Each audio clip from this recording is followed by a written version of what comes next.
Well, hello everyone. My name is Devin Knight. I am here today with Mitchell Pearson. This is a preview into an upcoming event that we have, our famous, world famous, intergalactically famous Learn with the Nerds events that we have coming up. We have a new one coming up just next week, right, Mitchell? So I want to Next week. start by really taking a moment, just in case. I think many of you know Mitchell already, but let me give Mitchell a few moments just to introduce himself in case some of you may not know Mitchell. Yeah, so real quick, my name is Mitchell Pearson. I've been here at Pragmatic Works for 10 and a half years now. I started off working in consulting, doing consulting, and then about 5 years ago, we started the training business, and Devin brought me along for that, and that's been awesome. We started off with the Microsoft BI stack, where we worked with SSIS and SQL Server, transitioned into obviously Power BI, and now we do a lot of work with Azure as well. So super excited to be here today. Awesome. And Mitchell's going to be leading us in an event next week around DAX, and more specifically around understanding how filter context works within DAX. So Mitchell, the first question I have for you to get people prepared for that event next week is, what's the session going to cover? Walk us through that a little bit. Yeah, so we're going to be focused very specifically on filter context. Filter context is really the heart and the backbone of DAX and what makes Power BI so powerful. And so what we're going to cover in that session is a working definition of what is filter context, understanding relationships and how they impact that, and then also getting into an understanding how do we modify and how do we change that filter context so we can really get the analytical benefit that we're looking for out of Power BI and out of DAX. Yeah, and I think maybe it's even more helpful let's jump in this next question, because I think this ties into what you were already talking about. But why is it so important to have that understanding of filter context in DAX? What does that benefit give you, knowing about it and understanding how it works as you're exploring and digging deeper into more complex DAX problems? Yeah, that's a great question. So, what happens in Power BI, and everybody knows this and everybody loves this capability, is that everything filters everything automatically based on the relationships in the model.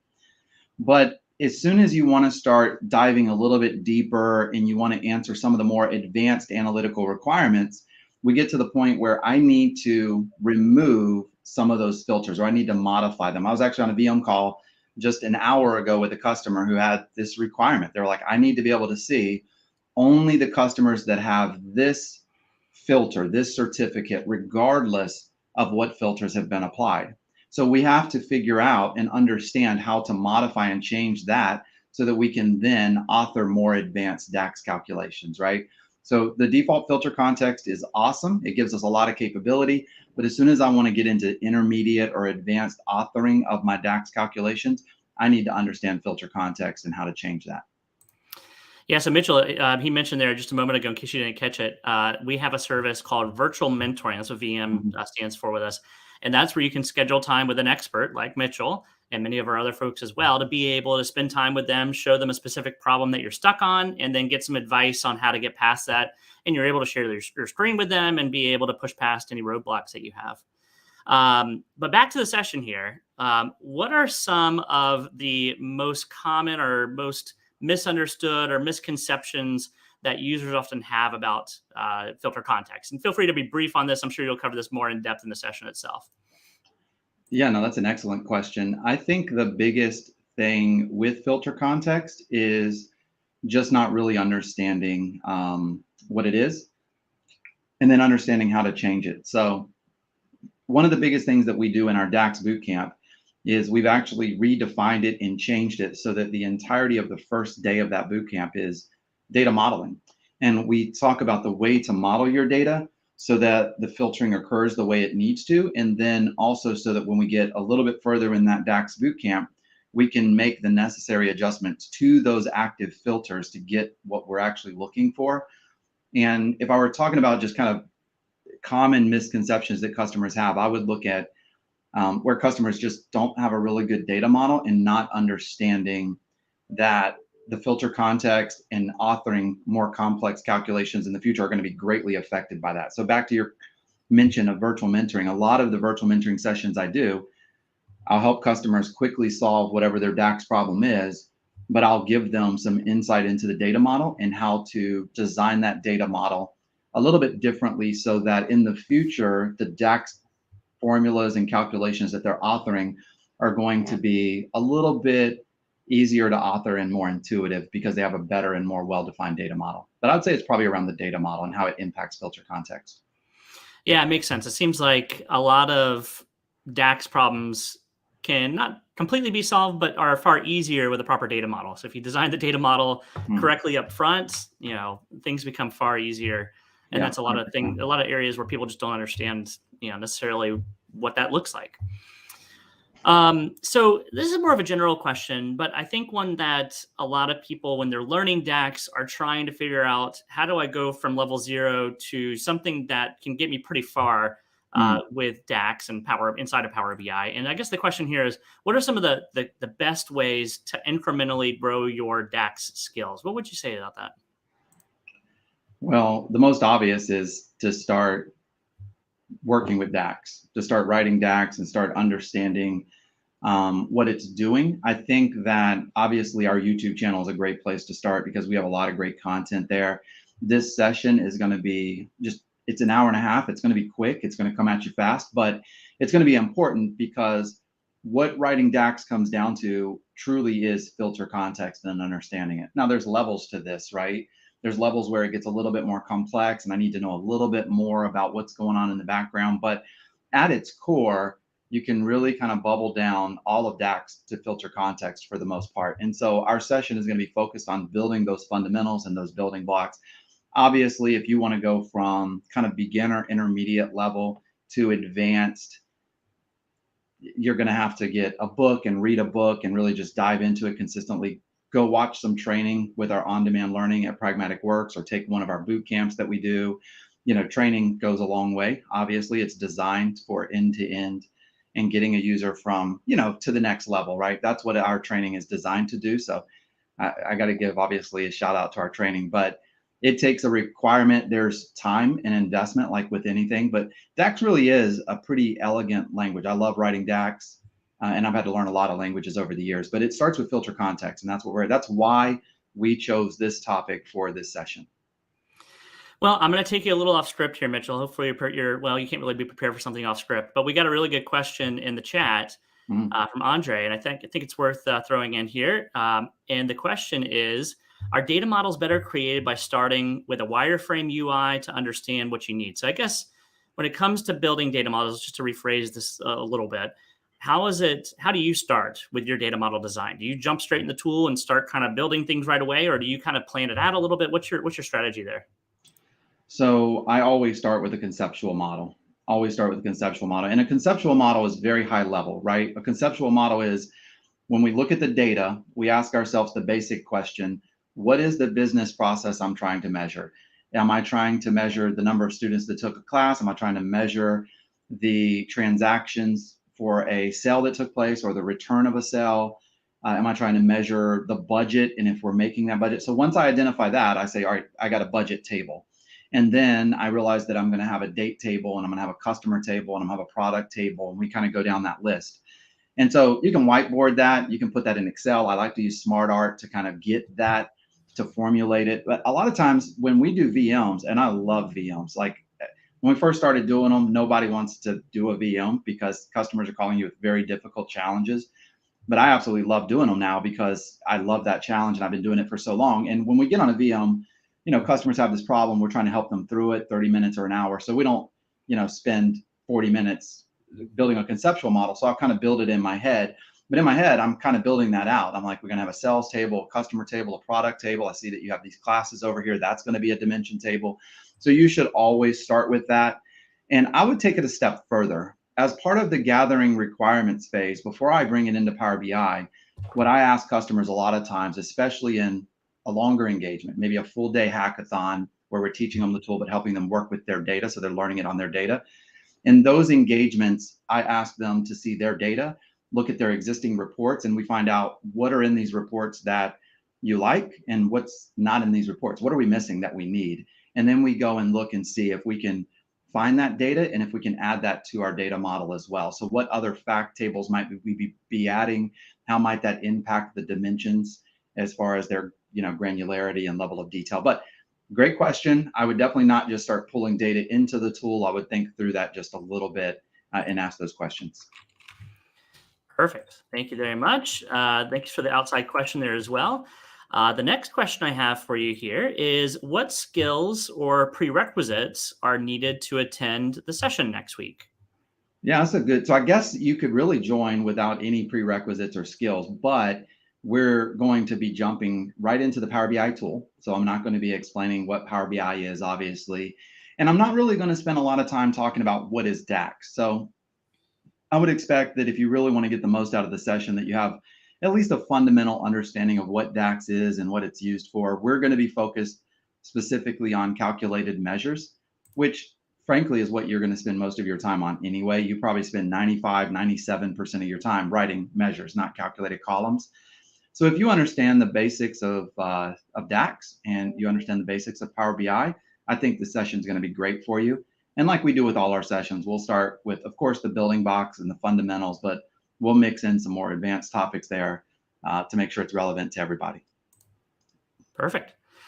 I got two more questions for you here, unless we get some outside audience questions. We got quite a few people watching now. So if we get some questions, maybe I'll try and see if they interweave into what we're talking about here. So if you're just joining us, we're giving you a little bit of a preview of what to expect from Mitchell Pearson, who's with me right now, what to expect from his session. It's going to be on May 10th at 11 a.m. Eastern time. It's next week. And so giving you a little preview of what to expect for that. And speaking of which, Mitchell, what do they need to follow along? I think you mentioned a few things just a moment ago, but what are some of the things that someone would need to follow along? Yeah. So we will provide class files. We always do. I always do, if you've seen our other sessions before. So I will provide those. Generally, what I'll recommend during my sessions is a lot of times I'll ask students not to follow along because it is recorded and you can watch it afterwards and you can pause it and you're not worried about getting frustrated because we try to give you a lot of material in these sessions. And so we go a little bit quicker than we would if we were teaching a boot camp, right? Where we have take our time, follow along, click for click, here's some labs. We go a little bit quicker than that. But the files for the class will be provided. And I believe we generally send them out in an email, but we'll also have somebody in the chat window during the event providing the link to download those files as well. Great question. Perfect. We got another good question from our audience, and I'm happy to help with this one if you haven't done this one yourself, Mitchell, just because it's a newer technology here. But we got a question from LinkedIn, and the question is, in your experience, how well does something like ChatGPT write DAX? So, Mitchell, first of all, have you had a chance to play around with ChatGPT in regards to writing DAX? I have a little bit myself and have some commentary on this, but what are your thoughts on it? When it first came out, right? When it first came out, ChatGPT came out, I was like, I want to try something out. And I think I did some kind of time intelligence calculation year to date or something. And I thought it was good. I thought it did it really well. I think the biggest problem and where we're going to run into problems in the future, as even inside Power BI, there's additional functionality that's always being added that's helping to write DAX, that's helping in that area. The biggest problem I think that we're going to run into is the data model. It always comes back to the data model. How is DAX or how is ChatGPT able to write you a DAX calculation to solve your problem when it doesn't understand your data model and how the relationships exist between the different tables? That's where I think ChatGPT, it's obviously a great tool. The one or two, I'm interested to hear what you have to say about this as well, Devin, because we haven't talked about it. Obviously, I've been writing DAX for so many years. Anybody on here who's been in any of my VM sessions with me can validate that. I just jump right in and start writing the DAX. But the biggest challenge that I have as a user is always spending a few minutes, understanding the data model before I can start writing any kind of DAX. So I think that's where ChatGPT would really struggle. But if you have a solid star schema and you're building something that's very common, like year to date, month to date, year over year, ChatGPT is probably going to crush it. When you get into the more custom requirements that customers have, those one-off scenarios, I just don't know how to even ask that question to ChatGPT to get the right response. But Devin, what do you think? Yeah, similar thoughts. It does a pretty good job. There's some areas where if it doesn't understand exactly what your data model is trying to do, it's going to either write really inefficient DAX from what I've seen, or just outright wrong DAX. Yeah. But I think it's a good starting point. I think my major point would be whatever ChatGPT writes for you, you better know what it's doing to make sure you can validate that it's returning the correct results. So don't think that ChatGPT is a replacement for learning DAX, that it's just kind of a starting point to give you some pointers on where to go would be my personal opinion on that. Perfect. Cool. Well, the last thing I have, Mitchell, unless you have anything else, the last thing that I have, let me pause first. Mitchell, you got anything else? I asked it and then I just kept moving on. I don't think so. I was waiting to see. I just found the comments in here, by the way, a few minutes ago. So I was looking to see if there was anything else. I don't think I have anything else. I'm excited for the session. I think it's going to be great. So yeah. Well, very good. Well, then let's talk about how to register. So for folks that are interested in registering, if you haven't already, you can certainly find it on our website. There's a number of places you can find it. First of all, I'll bring up a banner that has actually where you can, oh, my question is blocking it. Let me fix that. Boom, there we go. So if you want to register for the event, there's a QR code you can see on my screen right now where you can register. Also, I'll go ahead and share my screen. If you just go to our website, that'd just be pragmaticworks.com. If you visit pragmaticworks.com, you'll be able to, if I can pull the correct window up, here we go. If you visit pragmaticworks.com, you can register directly on our homepage. If you scroll down a little bit, you'll see Save My Seat towards the bottom. You can also find past events on our site as well. I'll scroll a little bit further down. You'll see past events that pop up here. But for Mitchell's event, just hit Save My Seat, and you can get the information for the upcoming event sent directly to you. So that way you'll be prepared for the upcoming class. So look forward to it. I know Mitchell's excited. This is one of his favorite topics. So I think you'll really enjoy the session that's coming up. And we look forward to having you join us in a week. So thank you, everyone. Mitchell, I'll let you sign us off. Well, I was going to say we have one more question. So go ahead. So do you guys always build your star schema outside of something like Power Pivot or Power BI? I know there is a lot of ways. So we're consultants. We came from a consulting background where we did everything in, SQL Server, Azure SQL Database. But Power BI is a really powerful tool. And so I would say, no, I don't always do it outside of Power BI. And the reason for that is because a lot of users don't have access to those enterprise level tools. And it might take them weeks or a month to get that kind of rolled out. But in Power BI, we can do it in 30 minutes or an hour, and we can start building out those dimensions and we can get it off the ground. And you know what? If you get it and it's working and it's great and the company starts to adopt it and many different people want to use your data model, then we start saying, you know what, maybe it makes sense to centralize this star schema in an Azure SQL database or in Dataverse or over in an on-prem database or something to that effect.